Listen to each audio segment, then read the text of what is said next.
Je m'appelle Linda et je prends une gorgée de café dans ma maison confortable. Je suis une femme de 40 ans qui a construit sa propre vie. Depuis que je me souviens, j'ai toujours su que je n'étais pas la préférée de la famille. Mon frère cadet, John, a toujours été la star aux yeux de mes parents. Ils le gâtent, lui donnent tout ce qu'il veut, tandis que je me sentais plus comme une invitée chez eux que comme leur fille. Je jette un coup d'œil à Maggie, ma meilleure amie, qui est assise en face de moi à la table de la cuisine. Je me souviens d'un Noël où John a reçu la dernière console de jeux vidéo, et moi, j'ai eu un pull, dis-je en riant amèrement. C'était comme s'il ne me voyait même pas. Maggie fronce les sourcils, sa voix douce. C'est tellement injuste, Linda. Ça a dû être difficile de se sentir invisible.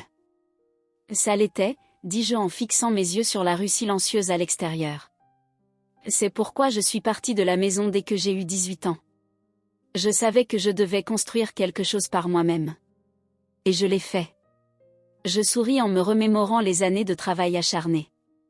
Chaque paiement, chaque promotion, j'ai économisé et gravi les échelons. Cette maison, je fais un geste autour de moi, est modeste, mais elle est à moi. C'est la preuve que je peux me débrouiller seule. En attendant, la vie de John ne pourrait pas être plus différente. Malgré toute cette protection, il a abandonné l'université, passant d'une entreprise ratée à une autre. Maintenant, sans emploi et avec des enfants de différentes partenaires, il est retourné vivre chez nos parents, dépendant de leur aide constante. Maggie secoue la tête, un mélange de sympathie et de frustration sur son visage. Laisse-moi deviner, il trouve toujours des excuses pour lui. Exactement, soupire-je, sentant l'amertume familière grandir dans ma poitrine. C'est toujours à propos de combien John a besoin de plus d'aide, plus de chance. Il ne s'arrête jamais pour réfléchir que peut-être c'est cette aide sans fin qui l'empêche de grandir. Notre conversation est interrompue par la sonnerie de mon téléphone.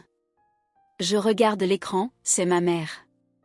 Je me prépare avant de répondre, sachant déjà de quoi ce coup de fil parle.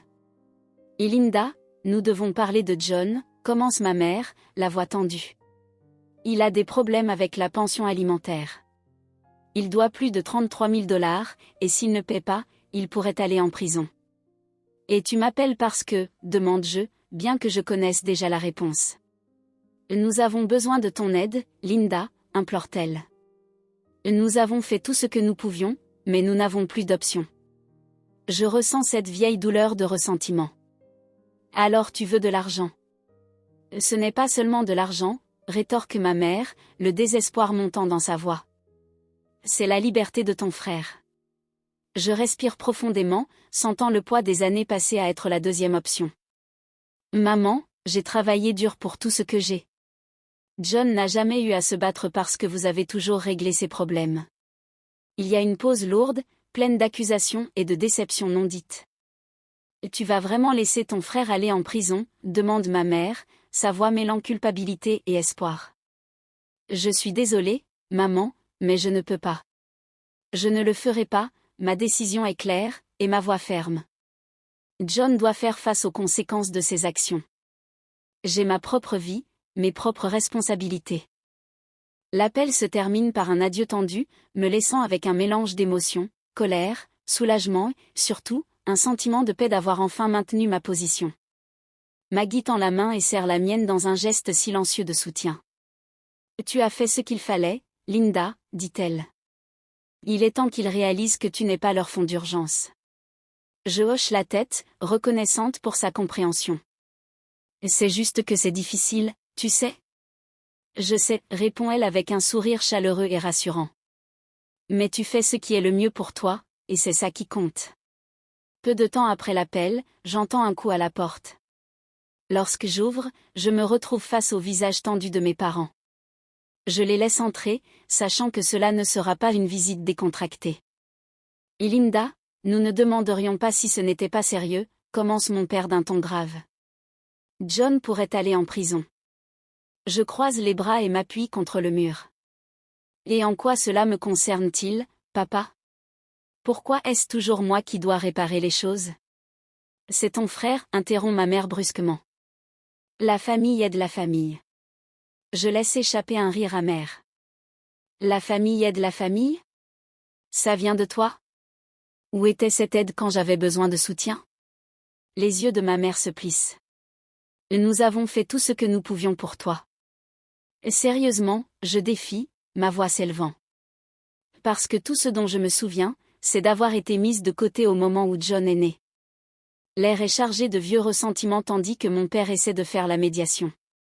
Ne remémorons pas le passé, parlons du présent. John a besoin d'aide. Et de quoi ai-je besoin? Je rétorque, ma frustration grandissant. J'ai économisé cet argent pour payer ma maison, pour mon avenir, quelque chose que j'ai construit toute seule. La voix de mon père s'adoucit. Nous savons que tu as travaillé dur, Linda, nous sommes fiers de toi, mais ton frère. L'arrête, je l'interromps, la colère montant. C'est toujours à propos de John. Et moi? Je ne mérite pas de me sentir en sécurité dans ma propre maison? Tu es égoïste, accuse ma mère, et le poids de ces mots me blesse plus que je ne l'aurais pensé. Après tout ce que nous avons fait pour toi. Tout ce que vous avez fait, je rétorque. Vous voulez dire m'ignorer, à moins que ce ne soit pratique. Vous n'avez jamais considéré ce dont j'aurais pu avoir besoin. La conversation s'intensifie rapidement, les voix s'élevant, les émotions à fleur de peau. Vous voulez que je le sauve, que je lui remette l'argent pour lequel j'ai travaillé des années? Non. Je ne vais pas faire ça. Nous sommes toujours ta famille, Linda, dit mon père, avec la déception visible sur son visage. Comment peux-tu nous tourner le dos? Je les fixe, le cœur battant. Combien de fois m'avez-vous tourné le dos quand j'avais besoin de vous? Où étiez-vous? Les yeux de ma mère s'emplissent de larmes. Nous sommes venus ici en espérant que tu comprendrais la gravité de la situation. John est ton frère. Et je suis votre fille, réponds-je de manière cinglante. Mais cela n'a jamais semblé compter beaucoup, à moins que ce ne soit pratique pour vous, j'ajoute, la voix chargée du poids de vérité non dite. Un silence douloureux s'installe, rempli de la tension de tout ce qui est resté à dire pendant des années. Enfin, mon père rompt le silence d'une voix basse et mesurée. Alors tu ne vas pas aider? Je ne peux pas. Je ne vais pas, réponds-je, ferme. J'ai ma propre vie à gérer. Il est temps que John apprenne à faire face à ses propres problèmes. Les yeux de ma mère brillent d'un mélange d'incrédulité et de colère. Tu vas le regretter, Linda. Tu choisis l'argent plutôt que ta propre famille. Il ne s'agit pas d'argent, il s'agit de respect, quelque chose que je n'ai jamais reçu de vous. C'est ici que je trace la limite. Après que mes parents soient partis, la maison devient étrangement silencieuse, comme le calme après la tempête. Mais je sais que ce silence ne durera pas. La vraie tempête, les commentaires, les opinions de la famille, est encore en train de se former. Il ne fallut pas longtemps pour que les nouvelles de notre confrontation se répandent dans la famille. Des appels et des messages commencèrent à arriver, chacun me rappelant la division que ma décision avait causée. Certains parents furent rapides à critiquer, faisant écho à la déception de mes parents. Comment peux-tu refuser d'aider ton propre frère, m'a reproché une tante au téléphone, ses mots tranchants et chargés de jugement, essayant de me faire reconsidérer ma décision. Mais, au milieu de la désapprobation, il y avait aussi des voix de soutien. Maggie, toujours ferme, a rassemblé notre cercle d'amis. Tu as fait ce qui était juste pour toi, Linda. Ne laisse personne te faire douter de ça, m'a-t-elle rassurée lors d'une de nos conversations tard dans la nuit. Puis, il y avait mon cousin Lucas, un parent éloigné qui semblait toujours mieux comprendre la dynamique familiale que la plupart des gens. Un soir, j'ai reçu un message de sa part, j'ai entendu ce qui s'est passé, il était temps que quelqu'un les confronte. Son soutien était inattendu, mais le bienvenu, un rappel que je n'étais pas seule à reconnaître les schémas toxiques qui avaient hanté notre famille pendant des années. Alors que les jours se transformaient en semaines, le bombardement initial d'appels et de messages commença à diminuer, mais la tension au sein de la famille persistait.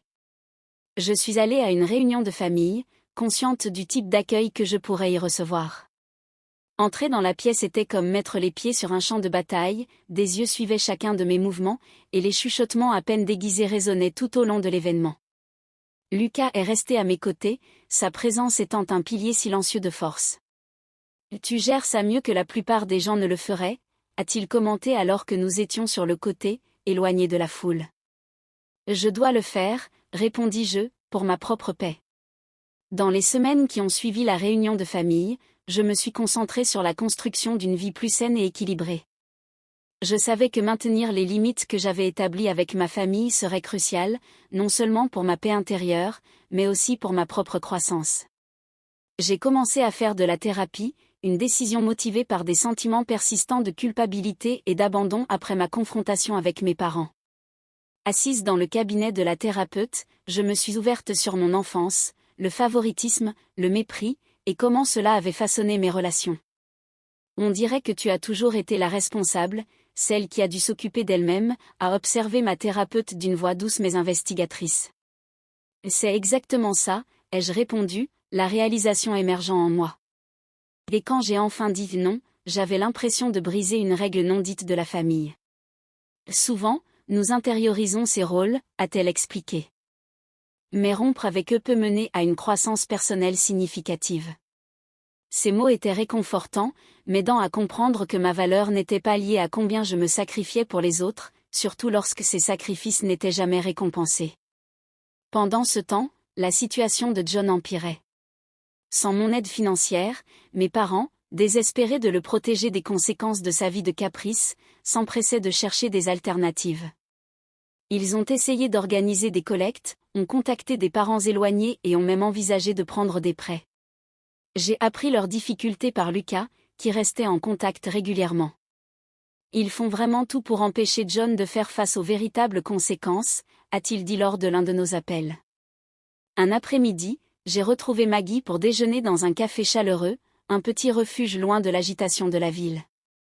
Nous avons discuté de tout, du travail à la croissance personnelle, mais inévitablement, la conversation est revenue sur ma famille. « Tu as l'air différente, Linda », a remarqué Maggie, ses yeux pensifs. « Plus en paix, peut-être. » J'ai souri, sentant la vérité dans ses mots. Je le suis. Ça a été difficile, mais établir ses limites a été l'une des meilleures décisions que j'ai jamais prises. Je me priorise enfin. C'est merveilleux d'entendre ça, a déclaré Maggie, son sourire large et sincère. Tu mérites cette paix, Linda, tu l'as conquise. Des mois se sont écoulés depuis que j'ai établi fermement des limites avec ma famille, et la vie est progressivement entrée dans un nouveau rythme, plus sain. J'ai fait un pas significatif pour garantir mon avenir en documentant légalement ma décision de ne pas être financièrement responsable de mes parents ou de John. Ce n'était pas seulement pour protéger mes biens, mais aussi une déclaration d'indépendance et un engagement à prioriser mon propre bien-être. Malgré ces précautions, les nouvelles des luttes continues de John et des problèmes financiers et de santé de mes parents continuaient à me parvenir, principalement par l'intermédiaire de Lucas, qui restait ma connexion avec la dynamique familiale, sans me tirer de nouveau vers d'anciens schémas nuisibles. Un soir, j'ai organisé une petite réunion chez moi. L'ambiance était remplie de chaleur et de rire, un contraste frappant avec les réunions familiales que j'avais l'habitude de redouter. Entouré des amis et alliés qui m'avaient soutenu dans les moments les plus difficiles, j'ai ressenti une immense gratitude. Maggie, toujours la amie solidaire, a levé son verre lors d'un toast, à Linda, pour nous montrer la force qu'il faut pour choisir soi-même, même quand c'est difficile. La salle a résonné d'applaudissements, et j'ai ressenti une vague de fierté. Ces personnes, ma famille choisie, comprenaient mon parcours, respectaient mes décisions et célébraient mes victoires comme si elles étaient les leurs. Elles ont été à mes côtés pendant les revers et les défis, offrant réconfort et solidarité. Lorsque la nuit a pris fin, je me suis retrouvée à mon endroit préféré, près de la fenêtre, observant les lumières de la ville.